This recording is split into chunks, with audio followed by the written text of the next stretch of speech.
masanya oleh Tunku Habibnya termasuk salah seorang ulama yang kaya masanya. Sehingga orang yang nalang kampungnya dia tanya hukum-hukum mandu-mandu mbak Tunku Habib.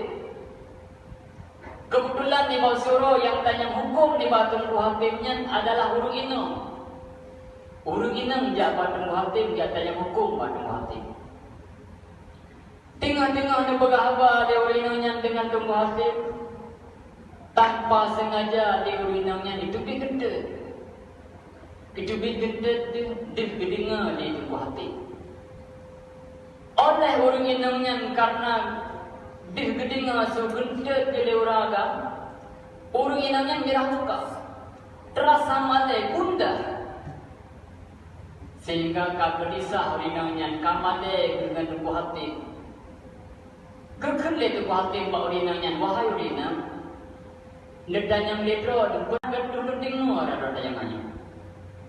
Yang padahal Tunku Habibnya dia mendengar orangnya. Karena bak kejaga ayat kau bukan bak rinanya wahai rina. Nedan yang letro itu beraya macam tu. Hana tepur ada yang hanya. Sehingga oleh rinanya merasa dalam pikiran koknya kakurung male. Kepikir rinanya oh berarti Tunku Habib mono hana dengar sebentar tu. Gedanya juga tu yang ditanya oleh rinanya. Pun oleh Tunku Habib kita kepegahlah mereka. Wahai rina, beraya ulang dengan. Hana kata dia maka bawatenya dan pikiran rinanya di betul-betul sebelum dia membunuh hana dia kedengar di Tunku Habib. Maka hana malai katanya. Maka gedanya lah hukum langsung Tunku Habib. Duk nate Tunku Habibnya ngebukla-buklaro. Sehingga dia mendengar berita, sehingga masyhur berita. Orang Inang yang tanya hukum bunuh kawafud.